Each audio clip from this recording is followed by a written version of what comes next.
السلام علیکم ورحمۃ اللہ وبرکاتہ۔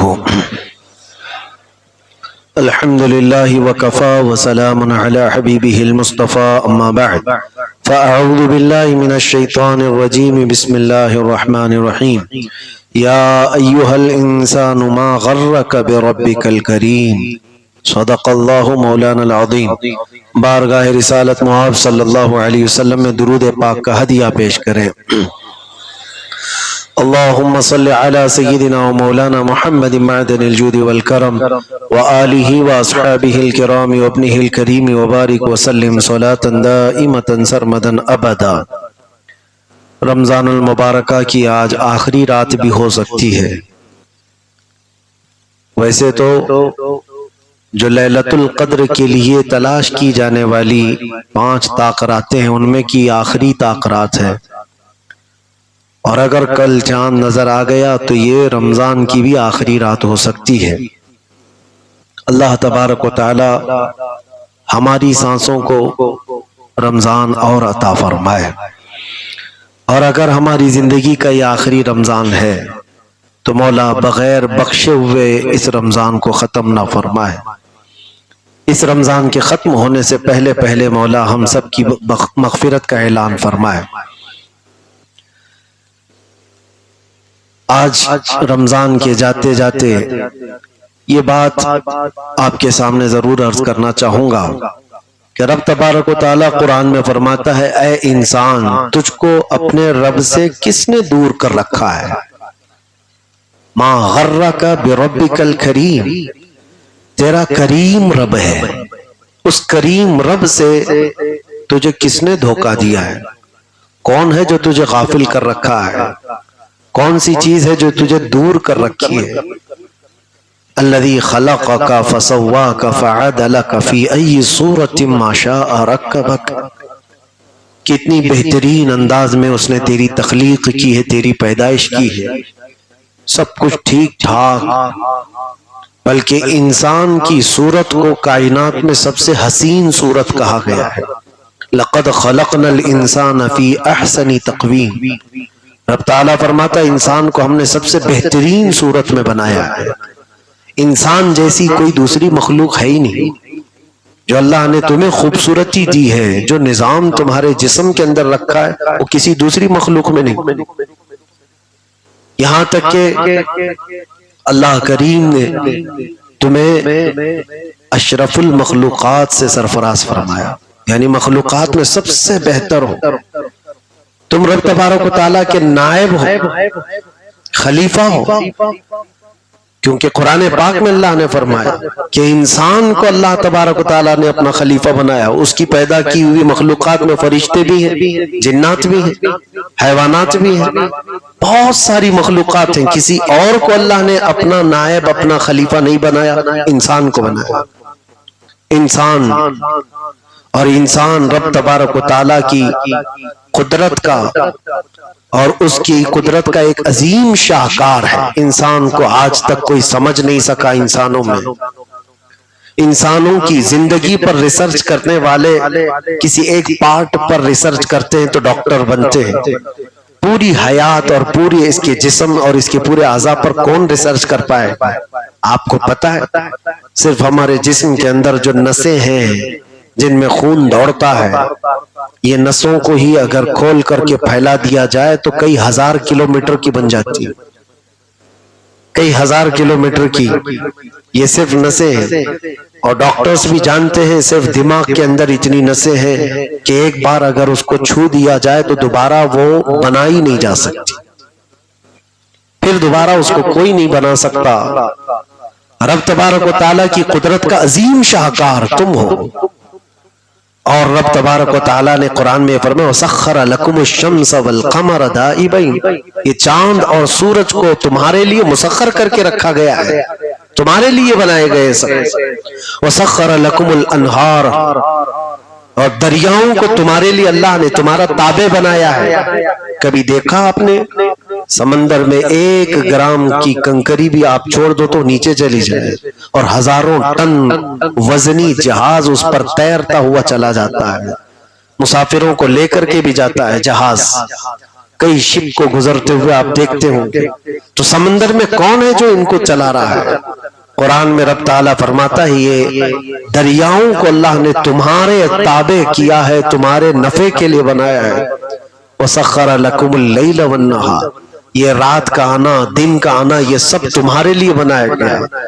چاند و سورج ہمارے لیے، دن و رات ہمارے لیے، دریاؤں کی موجیں، اس کی طغیانیاں، اس کے راستے ہمارے لیے، حتیٰ کہ رات میں چمکنے والے ستارے ہمارے لیے، انسان کے لیے بنائے گئے۔ زمین پر جو کچھ بھی بویا جا رہا ہے وہ پودوں کی شکل میں اگتے ہیں، اناج لاتے ہیں، یہ کس کے لیے بنائے گئے؟ کون اناج تم تک پہنچاتا ہے؟ یہ سب انسانوں کے لیے بنائی گئی ہے۔ حتیٰ کہ میرے عزیزوں، درختوں میں سے کئی درخت ایسے ہیں جو ہمارے لیے آکسیجن پرووائیڈ کرتے ہیں، وہ بھی صرف انسانوں کے لیے، انسانوں کے لیے بنائے گئے۔ کائنات کی ہر شے کو رب تعالیٰ نے تمہارے لیے سجایا ہے، کیا چیز تمہیں نہیں دیا؟ حتیٰ کہ آپ کو پتہ ہے انسان بہت سیلفش ہوتا ہے، انسان کی فطرت میں ہے وہ مطلب پرست، خاص طور پر وہ اپنی ضرورت کی اور اپنی مطلب کی چیزوں سے لگاؤ رکھتا ہے۔ اور ایک انسان دوسرے انسان سے کنیکٹ ہوتا بھی ہے تو تھوڑی اس کی کچھ نہ کچھ غرض ہو جاتی ہے، لیکن آپ نے کائنات میں دیکھا ہوگا دنیا کی دوستیاں الگ ہیں، غرض اور مقصد کے لیے ہوتی ہیں، لیکن ایک ماں کی اپنے بیٹے کے لیے محبت، ایک ماں کی اپنے بچے کے لیے محبت، یا ایک باپ کی اپنے بچے کے لیے محبت، یہ بے غرض ہوتی ہے، بغیر غرض کے ہوتی ہے۔ لیکن یہ بات میں کیوں کہہ رہا ہوں؟ ماؤں اور باپوں کے دل کے اندر بچوں کی محبت بھی اللہ ڈالتا ہے، سب تمہارے لیے نظام رکھا گیا ہے۔ اگر رب تبارک و تعالیٰ ان کے سینے میں تمہاری محبت نہ ڈالے، ماں ایک قطرہ بھی دودھ پلانے کو تیار نہیں ہوگی۔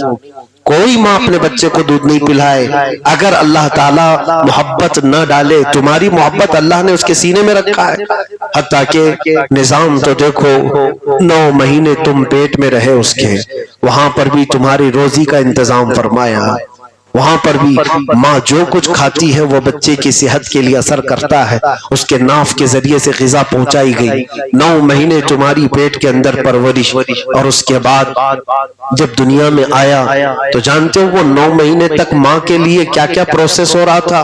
تمہارے آنے سے پہلے ہی اس کے سینے میں دودھ بننے کا پروسیس چالو ہو چکا تھا کہ ابھی مہمان دنیا میں آیا نہیں، اس سے پہلے اس کی ماں کے سینے میں اس کے لیے دودھ بنایا جا رہا ہے۔ دودھ کہاں سے بنا؟ کس چیز سے بنا؟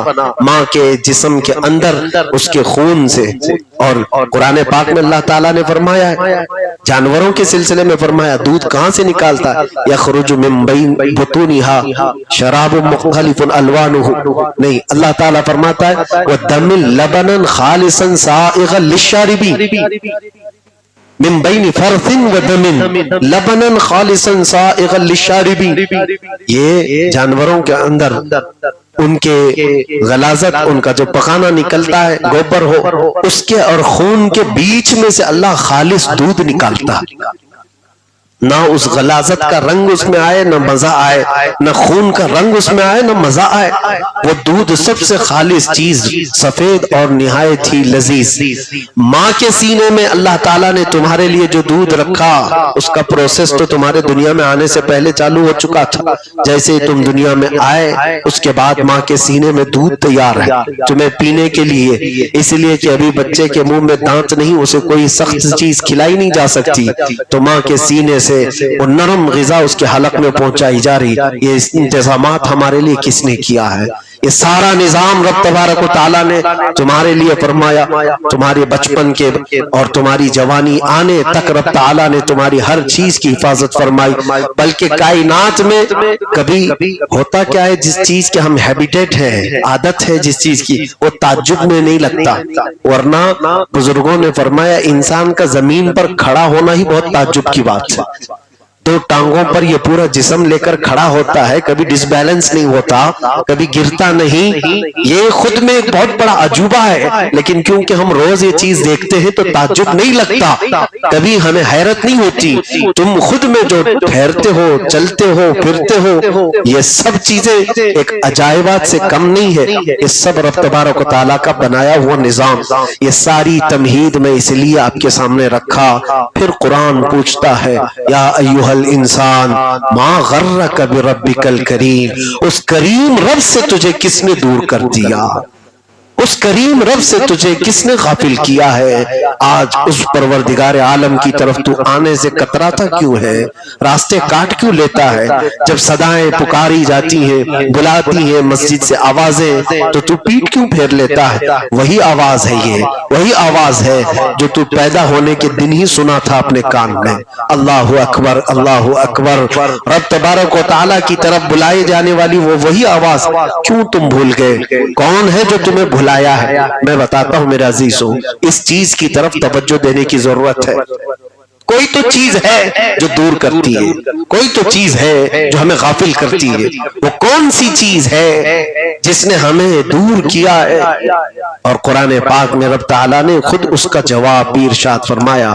اپنے رسول سے اللہ تعالیٰ خطاب کرتے ہوئے ارشاد فرماتا ہے، اَرَأَيْتَ مَنِ اتَّخَذَ إِلَٰهَهُ هَوَاهُ، اے رسول کیا آپ نے نہیں دیکھا کچھ لوگ ایسے ہیں جنہوں نے اپنی خواہشات کو اپنا خدا بنا لیا ہے، اپنی خواہشات کو جو ان کی طبیعت چاہتی ہے اس کی پوجا کرنے لگ جاتے ہیں، جو من میں آیا وہ کرنا ہے، جو اس کا دل چاہے اس کو کرنا ہے۔ تو گویا کہ تم اس کی عبادت کر رہے ہو، اس کے پیچھے بھاگ رہے ہو۔ اور پھر اللہ نے رسول سے یہ فرمایا، اَفَأَنْتَ تَكُونُ عَلَيْهِ وَكِيلًا، اے رسول کیا آپ ایسوں کی سفارش کریں گے؟ کیا ایسوں کی آپ وکالت کریں گے جو اپنے نفس کی سنتے ہیں، جو اپنے خواہشات کے پیچھے بھاگتے ہیں؟ یہی وہ جڑ ہے جس نے ہمیں دور کیا ہوا ہے، یہی وہ جڑ ہے۔ کمفرٹ زون میں جینے کی جو خواہش ہوتی ہے وہ بہت ساری قربانیوں سے دور کر دیتی آدمی۔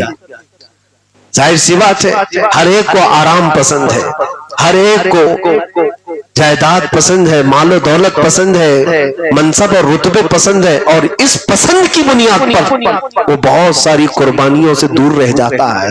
جانتے ہو آپ، ایک حدیث پاک طویل حدیث ہے، اس میں آپ کو بتاتا ہوں، جنگ تبوک نبی کریم صلی اللہ تعالی علیہ وسلم جا رہے ہیں، تقریباً مدینہ طیبہ سے 900 کلومیٹر دور کا فاصلہ ہے، اور جب اعلان ہوا رسول پاک صلی اللہ علیہ وسلم کا تو پھر سارے صحابہ اپنا سب کچھ چھوڑ کر نکل چلتے تھے۔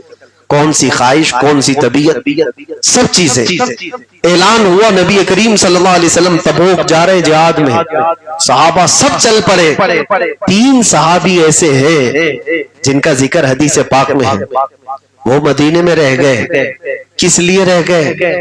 ایک صحابی کعب بن مالک جو طویل حدیث ہے یہ، اور 2 اور صحابہ، انہوں نے رات کو یہ سوچا کہ ابھی سو لیتے ہیں، تھوڑا آرام کرتے ہیں، قافلہ تو ابھی بھی نکلا ہوگا، حضور پاک صلی اللہ علیہ وسلم ابھی مدینے سے چلے ہوں گے، اور صبح تک تو ہم لوگ جا کر کے پا لیں گے، ہم تیز گھوڑا دوڑاتے ہوئے پکڑ لیں گے، اور فوج جب جاتی ہے تو دھیرے دھیرے جاتی ہے، ہم تو جلدی پہنچ جائیں گے۔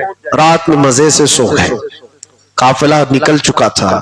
صبح ہونے کے بعد کچھ اور کام ان کے آ گئے، کچھ اور کام انہوں نے نپٹائے، کہا 1-2 منزلیں ہی تو طے ہوئی ہوں گی، ابھی 1-2 منزلیں ہی ابھی نبی پاک صلی اللہ علیہ وسلم اور ان کے صحابہ گئے ہوں گے، میں آگے چل کر کے پالوں گا۔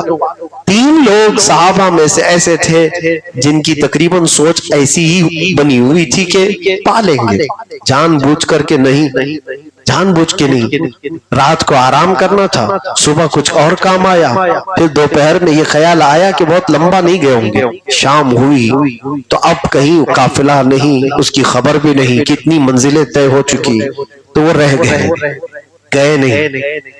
نبی پاک صلی اللہ تعالی علیہ وسلم، اب اس کا انجام کیا ہوگا سنو۔ حضور اکرم صلی اللہ تعالی علیہ وسلم چلے تو گئے تبوک، اور اس کے بعد اس جنگ کے بعد حضور جب واپس تشریف لائے مدینہ طیبہ، سب سے پہلے حضور اکرم صلی اللہ علیہ وسلم نے ان 3 کو طلب کیا۔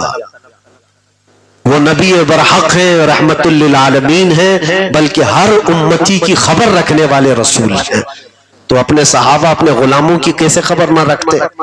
ان 3 کو طلب فرمایا، تینوں حاضر ہوئے۔ پوچھا کیا بات ہے کہ تم حاضر نہیں ہوئے ہمارے ساتھ؟ کیا تم نے اعلان نہیں سنا تھا یا کوئی وجہ؟ انہوں نے کہا یا رسول اللہ اعلان تو سنا تھا۔ کہا پھر ساتھ کیوں نہیں آئے؟ اب وہ صحابہ کا بھی تو دیکھو حال، جو حدیث بیان کر رہے ہیں وہ خود کہتے ہیں چاہتا تو میں کچھ بہانہ کر لیتا کہ کچھ مسئلہ تھا, بیماری تھی, تکلیف آ گئی اچانک, لیکن وہ صحابی کہتے اس سے کیا بہانہ کرے جو دلوں کے حالات بھی جانتا ہو, کیا بہانہ کرے اس رسول پاک کے سامنے جو دلوں کے حالات کی بھی خبر رکھتا ہو. تو سچ سچ بتا دیا, یا رسول اللہ صلی اللہ علیہ وسلم, رات کو جب قافلہ نکلا تو خیال ایسا آیا کہ تھوڑی ہی دور قافلہ گیا ہوگا, صبح چل کر کے پا لیں گے, پھر صبح کچھ اور کام آئے, 2-3 منزلوں کے بعد ہم آپ کو پا لیں گے. ایسا خیال آتا رہا اور دن نکل گئے, اور یہی سستی اور کاہلی کی بنیاد پر اس قافلے میں ہم شریک نہیں ہو پائے. دوسرے صحابی ان کا بھی یہی مسئلہ, تیسرے صحابی ان کا بھی یہی مسئلہ. انہوں نے بھی صاف صاف بیان کر دیا, سستی اور کاہلی نے ہمیں دور کیا. بس نبی پاک صلی اللہ تعالی علیہ وسلم نے کیا اعلان فرمایا, ارشاد فرماتے ہیں مدینے کے سارے صحابہ کو, آج کے بعد سے ان 3 لوگوں سے نہ کوئی سلام کرے گا, نہ کوئی کلام کرے گا, نہ کوئی ان سے تعلق رکھے گا, نہ کوئی ان سے مصافحہ کرے گا. حضور کا فرمان آ گیا, اللہ کے نبی جس اعلان کر دیں تو پھر کیا ہے. اب مدینے والے وہ صحابہ ایسے نہیں ہے کہ چوری چھپے کوئی چیز کر لیں. صحابہ حضور کے فرمان کے بعد ہر چیز چھوڑ دینے والے. ارے وہ 50 سال پرانی شراب کے مٹکے صرف ایک اعلان پر توڑ دیتے تھے, ایک اعلان پر. ان دین کا تو ایسا سوشل بائیکاٹ ہو گیا کہ ان کی بیویاں بھی ان سے بات نہیں کرتی تھی. گھر میں آتے اور کھانا وغیرہ کوئی چیز طلب کرتے تو ان کے جو بھی ضروریات ہیں وہ دے دی جاتی. جب ان سے بات کرنے کی یہ صحابہ کوشش کرتے تو کہتے نہیں, اللہ کے نبی نے منع فرمایا, ہم آپ سے بات نہیں کر سکتے. وہ صحابہ کہتے ایک ایک دن ہم پر 1 سال کے برابر بیت رہا تھا. کوئی سلام, کوئی کلام, کوئی دیکھنے کو تیار نہیں. وہ آتے تھے مسجد نبوی, لیکن حضور پاک صلی اللہ علیہ وسلم ان کی طرف دیکھتے بھی نہیں تھے. ساری دنیا روٹھ جائے لیکن نبی پاک کا چہرہ روٹھ جائے, یہ تو پھر عاشق رسول کو برداشت کیسے ہو. وہ صحابہ اتنی اذیت میں تھے, اتنی تکلیف میں تھے, روزانہ رات بھر روتے تھے, ہائے ہماری کاہلی, ہائے ہماری سستی جس نے ہم کو نبی سے دور کیا ہے. یہ صرف اور صرف ہمارے نفس کی اور ہمارے طبیعت کی خواہشوں نے ہم کو نبی پاک سے دور کیا, اس قافلے سے دور کیا, اور آج اس کی سزا یہ. بہت روتے تھے, پوری رات روتے تھے. اور اس حالم میں جانتے ہو 40 دن گزرے ان پر, 1-2 دن نہیں, 40 دن تک ان لوگوں کا اسی طرح بائیکاٹ رہا. وہ کہتے ہیں دنیا پوری تنگ ہو گئی تھی ہم پر, زمین تنگ ہو گئی تھی, ہم جینا چاہیں تو بھی جی نہ پائیں, مرنا چاہیں تو بھی نہ مر پائیں, ایسی حالت ہو گئی.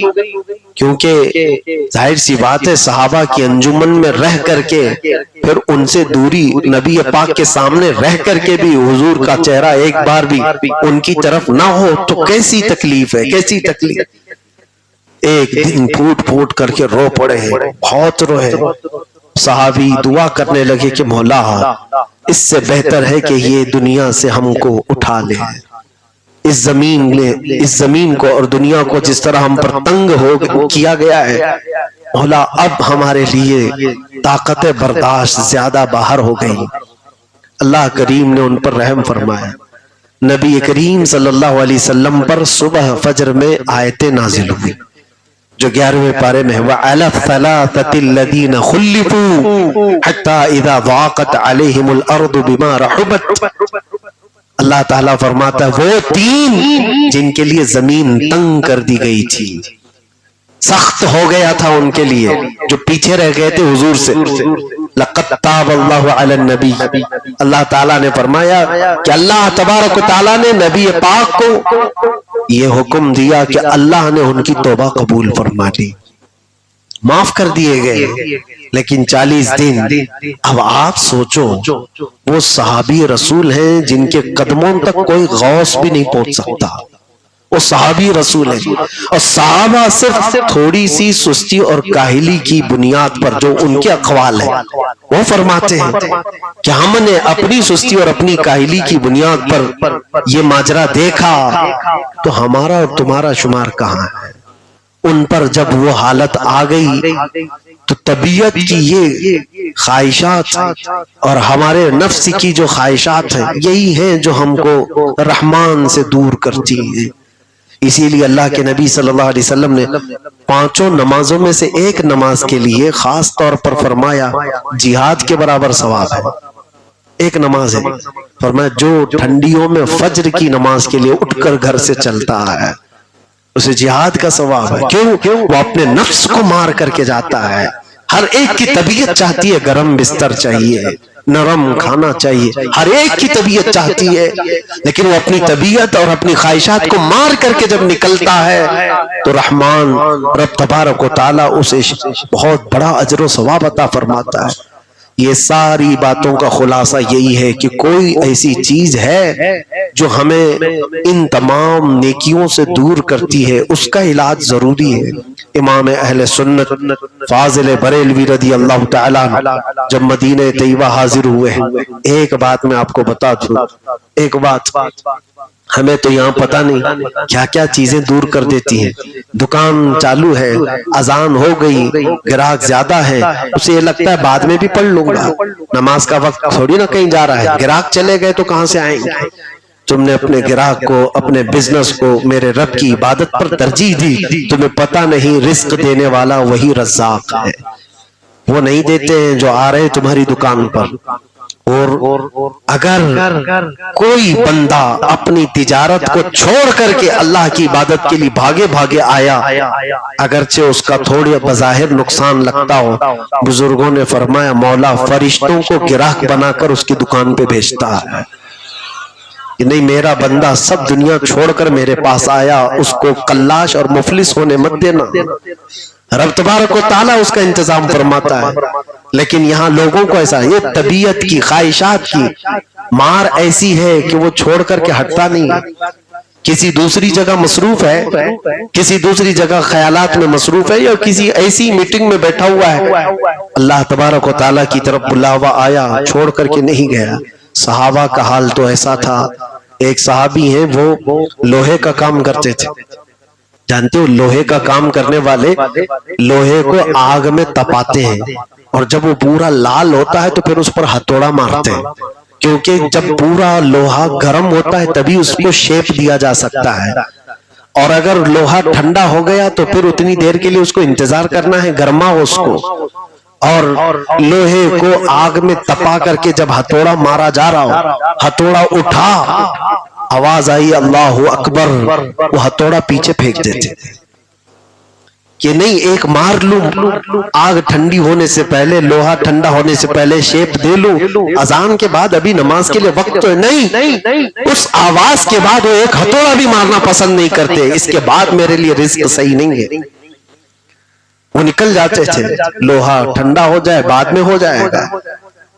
وہ لوگ کون تھے جن کو قرآن کہتا ہے رجال لا تلہیہم تجارت ولا بیع عن ذکر اللہ.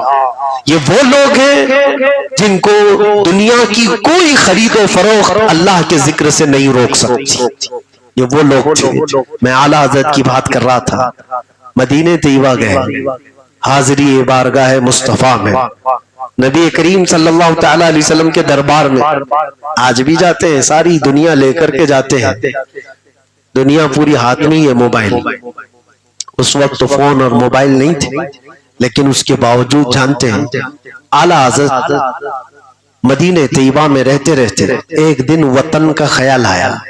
گھر کے معاملات کیا ہوں گے، کیا چل رہا ہوگا، ذمہ دار ظاہر سی بات ہے خیال کرتا ہے، لیکن یاد آئی وطن کی اور گھر کا خیال آیا.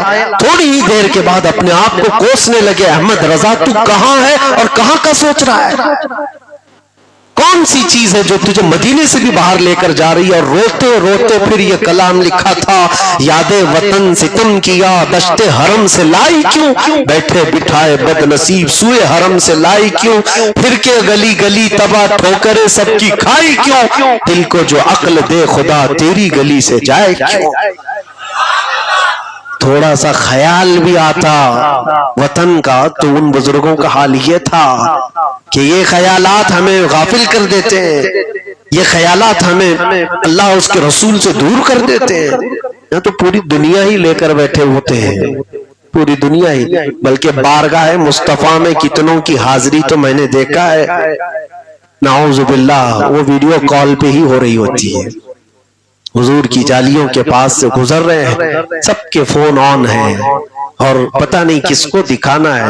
وہ کب وہاں سے بندہ گزر کر جاتا ہے، سارے رشتہ داروں کو وہ ویڈیو کال پہ دکھا رہے ہیں، یہ میں جالیوں کے پاس ہوں حضور کی. تو خود احساس کر، تو کہاں کھڑا؟ دنیا کو دکھانے کے چکر میں تو اپنا سلام بھول گیا. نبی کریم صلی اللہ علیہ وسلم کا جس دربار میں تم کھڑے ہو، وہاں جنید بغدادی اور بایزید بسطامی آتے تھے، اپنی سانسوں کو بھی روک لیتے تھے کہ نکلنے والی سانسوں سے اس بارگاہ کی بے ادبی نہ ہونے پائے. اور کیا ہے یہ دنیا ہے جس نے ہمیں غافل کر دیا اور دور کر دیا. اور سچ کہا ہے شاعر نے، وہ اندھیرا ہی بھلا تھا کہ قدم راہ پہ تھے، روشنی لائی ہے منزل سے بہت دور ہمیں. میں بھی بہت ساری محفلوں میں دیکھتا ہوں جہاں پر یہ بات آئی ہے، تو بیچ میں عرض کر رہا ہوں، محفلوں میں وہ ادب اور وہ روحانیت کہاں رہ گئی. ہر نوجوان کو چاہیے وہ اپنا فون اٹھائے، ہر ایک کو چاہیے وہ سیلفی لیتا رہے. نہ علماء کا ادب رہ گیا، نہ محفلوں کا ادب باقی رہ گیا. اگر موبائل ہی لے کر کے آنا تھا تو تم گھر میں بیٹھتے سارے موبائل امام صاحب کو دے کے بھیجتے ہیں، بیان تو امام صاحب کو یہاں بھیج دیتے، سارے موبائل کو ہم بیان سنا دیتے اور یہ لے کے چلے جاتے. آپ اپنی ذات کو لے کر کے آئے ہو، اپنا خیال رکھو. ہاں ایک دو چیزیں جو ریکارڈ ہو رہی وہ جو تمہارے تک پہنچ بھی جائیں گے، لیکن انسان اتاولا ہے، ہر ایک کو چاہیے کہ میرے پاس بھی ریکارڈ ہو. تو یہ جو دکھاوے کی کیفیت آئی ہے، یہ خواہشات نفسانیہ ہے، خواہشات نفسانیہ ہے. یہی چیز ہے جو تمہیں ادب سے بھی دور کر رہی ہے اور روحانیت سے بھی دور کر رہی ہے. آج نہیں ہو رہا ہے انٹرنیٹ کا زمانہ، ہر چیز انٹرنیٹ پر ڈالنے کی خواہش ہے بندوں کی. میں خود تنگ آ گیا ہوں، عاجز آ گیا ہوں، کھانے کا ایک لقمہ بھی نہیں اٹھا پاتا، ہزاروں موبائل کھڑے رہتے سامنے، نہ ہم پانی پی پائیں نہ چائے پی پائیں. ہر چیز، تم کون سے دین کا کام کر رہے ہو؟ کسی کے لیے یہ سارے ریکارڈ کرنا کیا یہ فرض ہے، واجب ہے، سنت ہے، کیا ہے؟ کس لیے کر رہے ہو؟ لوگوں کو ایسا لگتا ہے مفتی صاحب کرواتے ہوں گے. معاذ اللہ، 100 بار معاذ اللہ، میری ہرگز یہ خواہش نہیں ہے. چلنے کی، بیٹھنے کی، اٹھنے کی، مصافحہ کرنے کی. کتنے تو بیچارے آتے ہیں مصافحہ کرنے کے لیے، بہت تکلیف میں آئے، بھیڑ بھاڑ ادھر ادھر کر کے مجھے خود ترس آ گیا، کتنی تکلیف اٹھا کے بندہ آیا ہے یہ مصافحہ کرنے کے لیے آیا ہے. دل تو میرا کرتا ہے کہ میں اس کا ہاتھ چوموں، لیکن تھوڑی دیر بعد پتا چلتا ہے حضرت ایک سیلفی چاہیے، ایک فوٹو چاہیے. تمہاری روحانیت کہاں چلی گئی؟ اگر ادب ہی ملحوظ رکھنا تھا اور اگر تمہیں کچھ فیض اٹھانا تھا کسی بھی عالم کے لیے، تو تمہارے وہم و گمان میں بھی یہ چیز نہیں آتی. اس کا مطلب ہے یہ ساری تکلیفیں اٹھا کر صرف اس لیے آئے کہ ایک فوٹو لے لیں اور پھر جا کر کے لوگوں میں یہ بتائیں کہ میں فلاں کے ساتھ فوٹو لیا ہوں. یہ سب چیزیں ایسی ہیں جو تمہیں روحانیت سے دور کر رہی ہیں. محفلوں کا ادب جا رہا ہے، ختم ہونے کو آ گیا ہے. اس لیے میرے عزیزوں، جو چیز بزرگوں نے ہمیں دی ہے اس چیز کو سنبھال رکھو. جو چیز بزرگوں نے آداب ہمیں سکھائے ہیں اس چیز کو برقرار رکھو. اپنی خواہشات کو عبادات پر بھاری ہونے کبھی مت دینا. اب ایک بات یہ بھی میں بتا دوں کہ خواہشات ہماری جو بھاری ہو گئی ہیں وہ کیسے پتہ چلے؟ ہر ایک تو انکار کرے گا، نہیں میں تو سیدھا آدمی ہوں، میری کوئی خواہشات نہیں. وہ تو ہر کوئی کہے گا، لیکن وہ پتہ چلتا ہے. فرمایا گیا ہے کہ جب خواہشات بھاری ہو جائیں کسی کی تو اس کے دل میں نفاق پیدا ہوتا ہے، یعنی منافق ہونے لگ جائے گا آدمی. بہت بری چیز ہے نفاق، کوئی ہلکی پھلکی چیز نہیں. آدمی کافر ہو جاتا ہے، جس کے دل میں نفاق آیا وہ کافر ہو جاتا ہے، اور یہ خواہشات وہاں تک لے جاتی ہیں اس کو. یہ خواہشات ہیں، اللہ سے دور کر رہی ہیں، رسول پاک سے دور کر رہی ہیں، قرآن سے دور کر رہی ہیں، مسجد سے دور کر رہی ہیں، اور پھر دل کے اندر نفاق آ جاتا ہے۔ وہ کیسے پتا چلے کہ میری خواہشات بھاری ہیں؟ آپ دیکھیں آپ کی طبیعت کے خلاف کوئی چیز آپ پسند کرتے ہو کہ نہیں کرتے ہو؟ کئی لوگوں کو آپ کو منع کر دیا گیا کہ نہیں یہ محفل میں فوٹو کی ضرورت نہیں ہے، آپ نے کہا دل اب مانتا نہیں ہے، طبیعت ہی مانتی نہیں، اور جس نے روکا اس پر پورے 14 ہو گئے، اس پر چڑھائی کر دیا۔ تو کون ہوتا ہے؟ تیرے باپ کی مسجد ہے، کیوں مجھے روکا، فلاں کیوں کیا؟ یہ ساری چیزیں تمہاری خواہشات کے بھاری ہونے کی علامت ہے، جو تم کسی بری چیز کو روکنے پر برداشت نہیں کر پا رہے ہو۔ برداشت کی طاقت ختم ہو جاتی ہے جب خواہشات بڑھ جاتی ہیں۔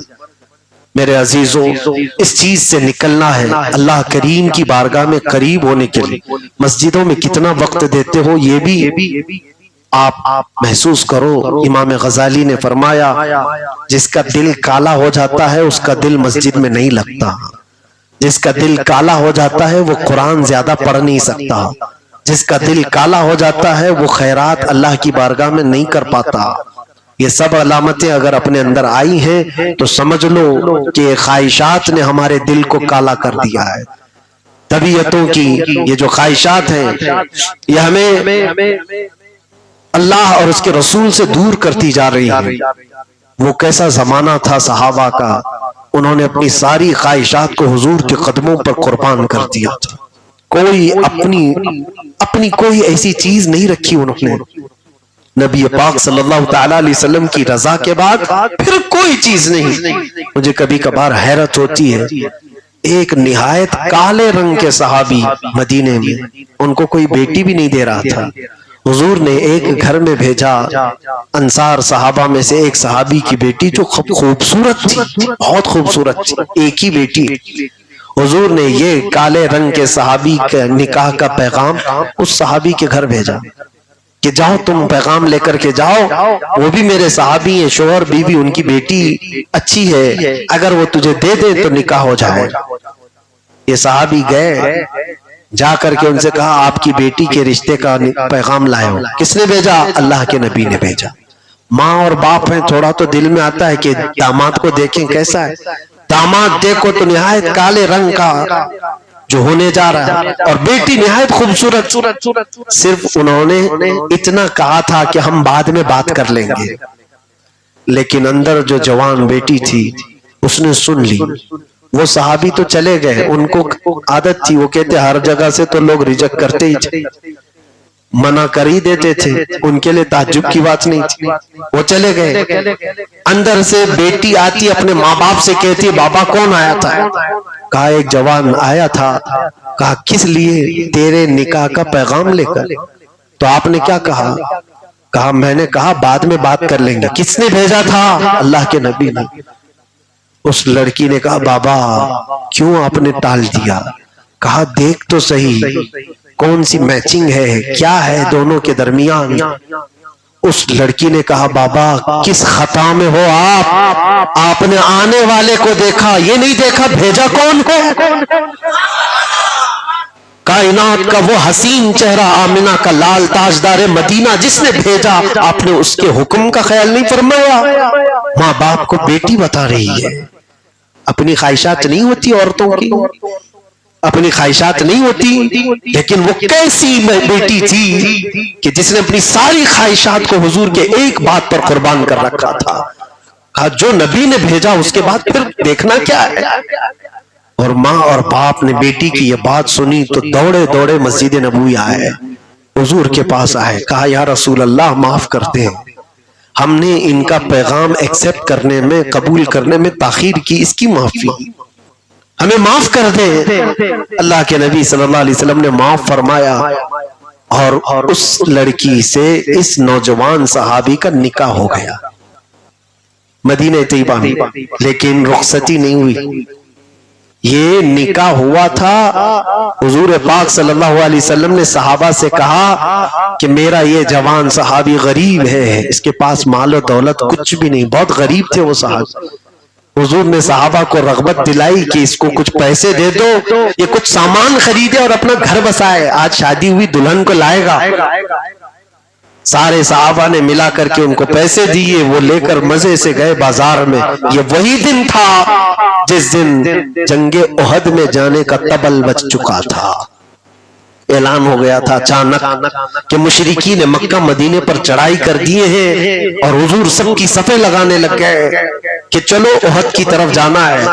یہ جو صحابی ہیں کالے رنگ کے صحابی جن کا آج نکاح ہوا، یہ گئے، جیسی ہی کانوں میں آواز آئی، جو جہیز کا سامان خریدنا تھا وہ چھوڑ کر جنگ کا سامان خریدنے لگ گئے۔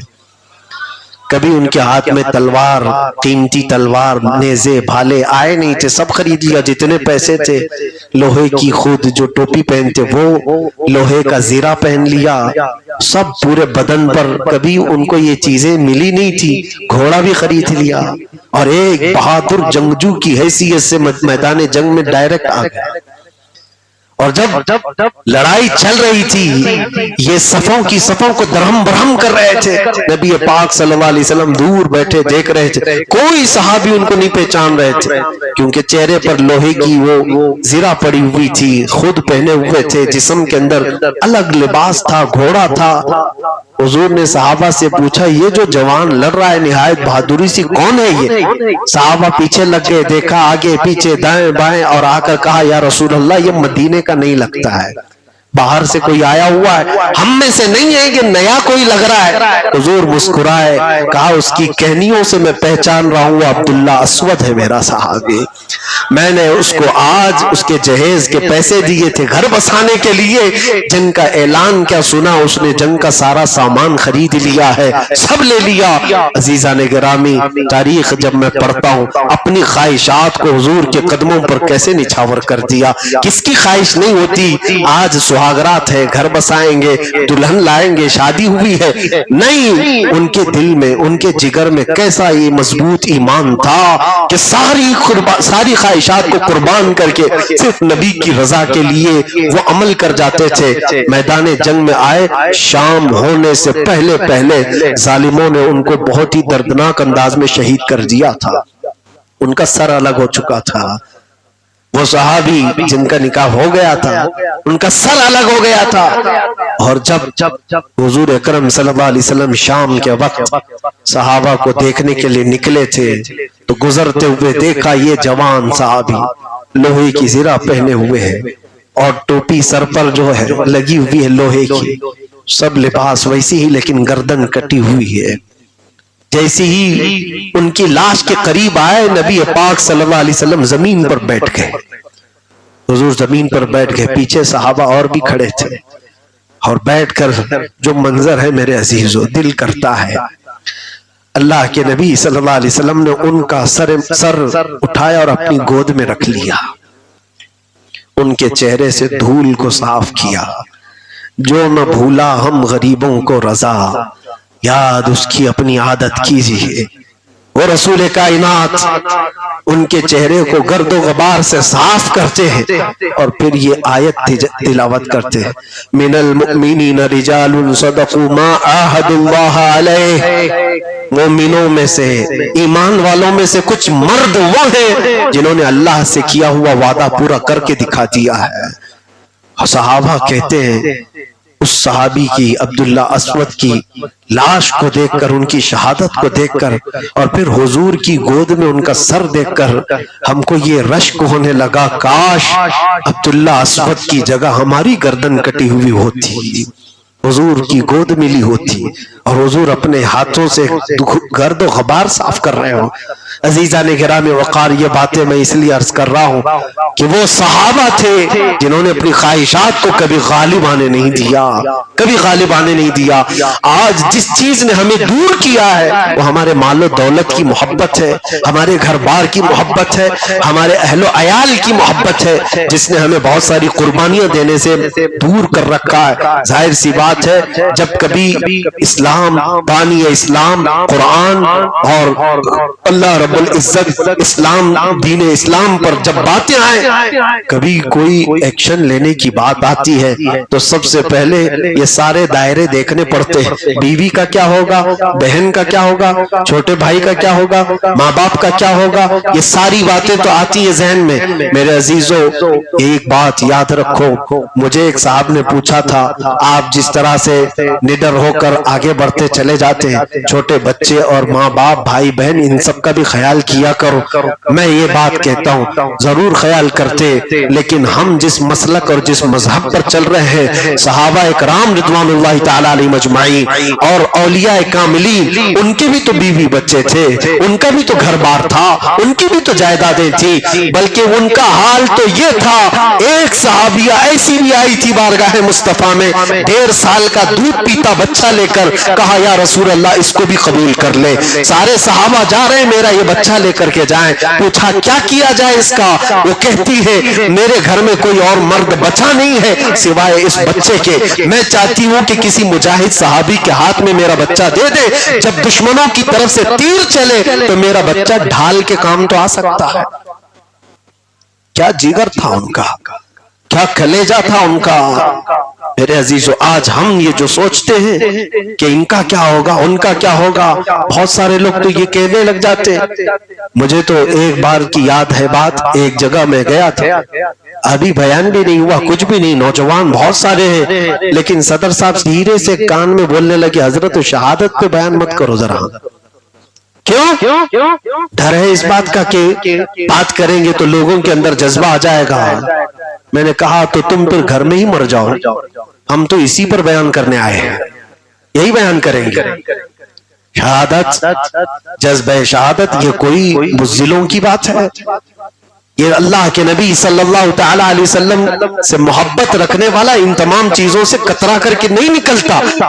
ارے کیسے ظالم ہو، مسجد میں بیٹھ کر دعا کرتے ہو کہ اللہ تیری راہ میں شہادت کی موت عطا فرما، اور بولنے سے کتراتے ہو، ڈرتے ہو۔ ایک حاجی صاحب ہے جا رہے ہیں، وہ مذاق کی بات تھی، ہمارے ایک ساتھی نے کہا حاجی صاحب جا رہے ہو اللہ مدینے میں موت عطا کرے، وہ ڈر گئے، کہا نہیں اس بار نہیں، ابھی بہت سارے کام باقی ہیں، آنے کی دعا کرو مولانا۔ کون سی خواہشات لے کے جا رہے ہو، کون سی طبیعتیں لے کر جا رہے ہو، قسم رب ذوالجلال کی میرے عزیز ہو، میں اپنی تعریف یہ نہیں کہتا، بلکہ ہر بار جب بھی حضور کے دربار میں جاتا ہوں یا جانے کا ارادہ بنتا ہے، میں گھر پر بھی میرے بچوں کو بھی یا دوسروں کو بھی بولتا ہی ہوں کہ ارادہ تو یہ ہے کہ واپس نہ آؤں، آخری سفر ہو، اور اگر میری زندگی میں حضور کے مشن کا، حضور کے ناموس کا کام لکھا ہوا ہو، میرے جسم سے ایک بال برابر بھی دین کا فائدہ ہو تو اللہ مجھے زندہ رکھے، ورنہ حضور کے قدموں میں ہمیشہ ہمیشہ کے لیے سونا نصیب فرمائے۔ عزیزان گرامی، یہ جو دغلی پالیسی ہے نا لوگوں کے دلوں کے اندر، یہ منافقت اسی کو کہتے ہیں، یہ خواہشات کے جمع ہونے کی وجہ سے آتی ہیں۔ جب زیادہ خواہشات ہو جاتی ہیں تب یہ دغلی پالیسی آتی ہے، بولتا کچھ اور ہے کرتا کچھ اور ہے، بولتا ہے جان دینے کی بات، بولتا ہے قربانیوں کی بات۔ ہمارے ایک بہت قریبی دوست ہیں، انہوں نے ایک بہت اچھا جملہ ہم سے کہا تھا، کہا حضرت بات یہ ہے کہ آج جتنے لوگ ہیں نا یہ سب یہ چاہتے ہیں کہ میرے پڑوسی کے گھر میں حسین پیدا ہو، اپنے گھر میں نہیں۔ حسین میرے پڑوسی کے گھر میں ہونا چاہیے، کربلا جانے والا حسین، کیوں؟ قربانیاں اس کا بچہ دے، اپنے گھر کے لیے نہیں چاہتا۔ یہی خواہشات ہے جو تمہیں ان چیزوں سے دور کرتی ہے، یہی خواہشات ہیں میرے عزیزو۔ قرآن کہتا ہے لن تنالوا البر حتی تنفقوا مما تحبون، تم اس وقت تک کامیابی کو نہیں پہنچ سکتے جب تک اپنی پسندیدہ چیز اللہ کی بارگاہ میں قربان نہیں کرتے۔ اور یہ کرم ہے اس رب کا کہ ہر ایک سے قربانی نہیں لے رہا ہے، ہر ایک سے اللہ تعالیٰ امتحان نہیں لے رہا ہے، ہزاروں میں سے کسی ایک سے اللہ امتحان لے رہا ہے۔ ورنہ اگر رب کا حکم ہوتا ہر ایک کو ہر بقرعید پہ ایک بیٹا ذبح کرنا پڑتا۔ کیا ہر ایک سے اللہ امتحان لے رہا ہے؟ اگر وہ چاہتا تو ہر ایک پر یہ لاگو کر دیتا کہ جتنے تمہارے بیٹے ان میں سے ایک کو ہر سال ذبح کر دو۔ کیا کرتے؟ رب تبارک و تعالیٰ نے کبھی تم سے یہ امتحان نہیں لیا۔ لیکن اس کے باوجود چھوٹی موٹی چیزوں کے لیے ہی لوگ آئیں کائیں کرتے ہیں. چھوٹی مصیبت آئے تو آسمان سر پر اٹھا لیتے ہیں. لیکن آج کے دور میں ایک بات یہ بھی کہتا ہوں، کیا کیا نہیں کھائے تم نے رمضان میں، کون سی نعمتیں نہیں کھلائی رب تعالیٰ نے. جو چیزیں سال بھر نہیں ملتی وہ افطار کے دسترخوان پر آتی. ہر چیز تم نے کھایا، ہر چیز کھایا. اور سب سے بہترین زندگی رمضان میں تمہیں عطا کی اللہ نے. ابھی دوڑے دوڑے تم عید کی تیاریاں کر رہے ہو، خوش نما لباس خرید رہے ہو، سب چیزیں تمہارے پاس ہیں. میں یہ نہیں کہہ رہا کہ نہیں خریدنا چاہیے، عمدہ کپڑے پہنو، خوشیوں کا اظہار کرو، اچھی چیزیں کھاؤ اور اللہ کی نعمتوں کا شکر بجا لاؤ. لیکن ساتھ میں یہ بھی میں کہنا چاہتا ہوں، ان سب نعمتوں کے کھانے کے بعد کون ہے جو تمہیں تراویح سے دور کرتا ہے؟ کون سی چیز ہے جو تمہیں قرآن کی تلاوت سے دور بھگاتی ہے؟ کون سی چیز؟ تمہاری خواہشات سے، تمہاری خواہشات سے. اور اس زمانے میں کہتا ہوں، جب دسترخوان پر ہزاروں نعمتیں لگی رہتی ہیں، ٹھنڈا پانی، ٹھنڈا شربت، ایک نہیں دو تین قسم کا، جب یہ ٹھنڈے حلق کو آپ پلا رہے ہوتے ہو تو ایک بات یاد رکھنا، غزہ اور فلسطین کے ان مظلوم بچوں کو جو صبح سے لے کر شام تک سے بارود دیکھتے ہیں، جن کے گھر ڈھیروں میں لگ گئے ہیں، کبھی کبھار ان کی آئی ہوئی چیزیں دیکھتا ہوں تو آپے سے باہر ہو جاتے، جذبات بے قابو ہوتے ہیں. یہاں بازاروں میں ہماری عورتیں پوری رات شاپنگ کر رہی ہیں، وہاں عورتیں دن بھر اپنے بچوں کی لاشیں لے کر گھوم رہی ہیں. دفن کرنے والا کوئی نہیں ملتا. ظالموں نے ایک ایک دن میں 80 بچے مار دیے ہیں. دودھ پیتے بچوں کا کیا قصور ہے؟ ان بچوں نے تو ابھی دنیا دیکھی ہی نہیں. بتاؤ، گود کے وہ بچے جو ابھی بولنا بھی نہیں جانتے، ظالم کس جرم پر تو نے اس کو مارا؟ اس نے تمہارا کیا بگاڑا تھا؟ کیا یہ کربلا کا منظر نہیں نظر آتا تمہیں، جہاں چن چن کر کے مار دیا جاتا ہے؟ وہاں کی تصویریں دیکھو تو حیرت ہوتی ہے، کھنڈر میں بدل گئی، بلند و بالا عمارتیں ڈھیر ہو گئی راکھ کے.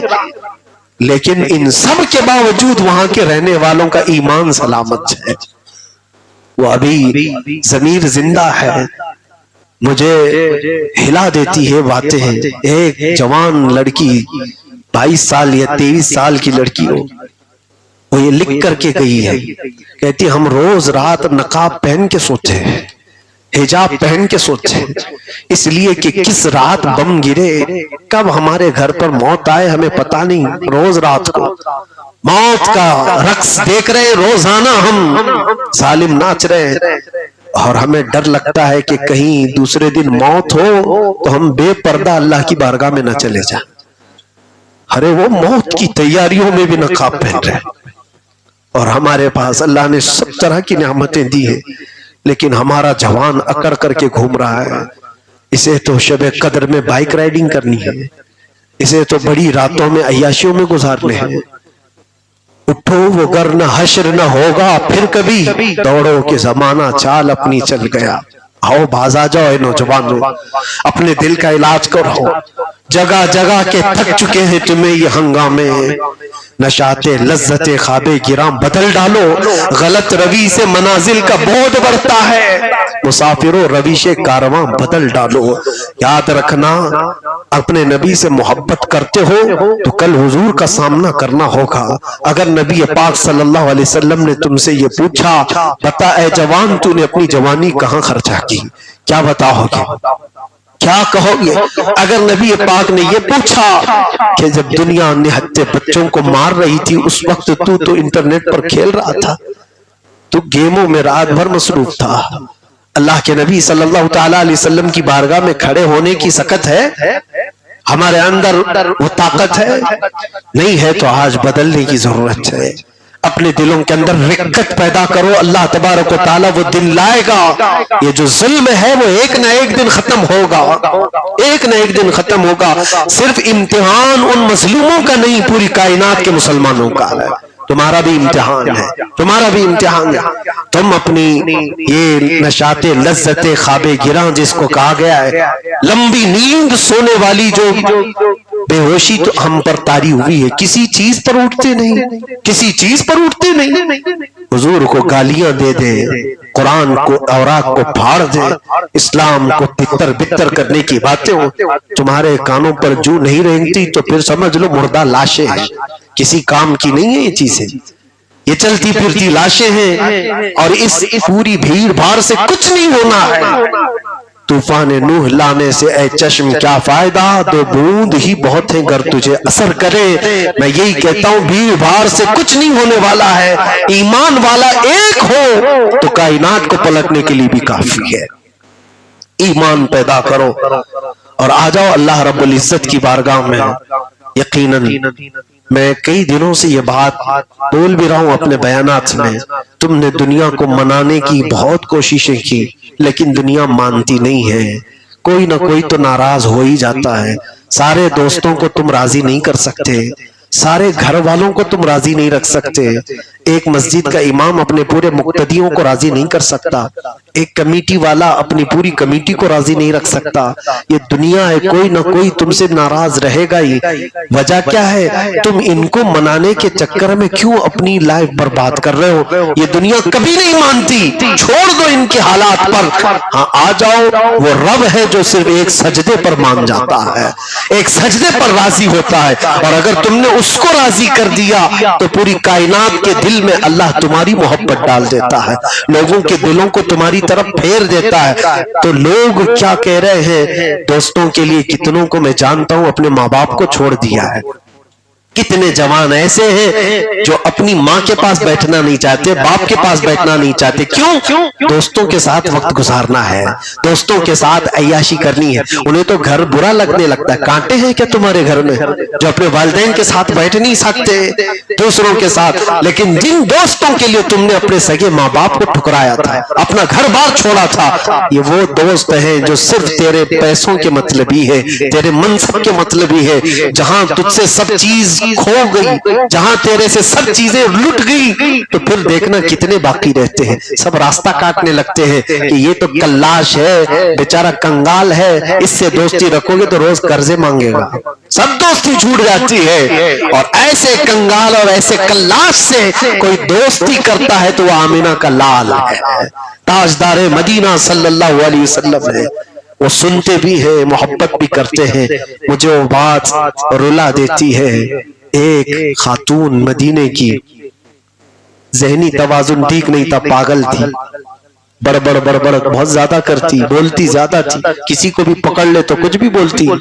حضور پاک صلی اللہ علیہ وسلم کے پاس آ رہی تھی، صحابہ نے راستہ روک لیا، کہا آئے گی نبی پاک کو پریشان نہ کر دے، پاگل عورت ہے، سنانا چاہتی ہے، تو اتنا بولتی۔ کچھ لوگ ہوتے سناتے رہے، لیکن وہ رسول رحمت ہیں، نبی الانبیاء ہیں، سید الانبیاء ہیں۔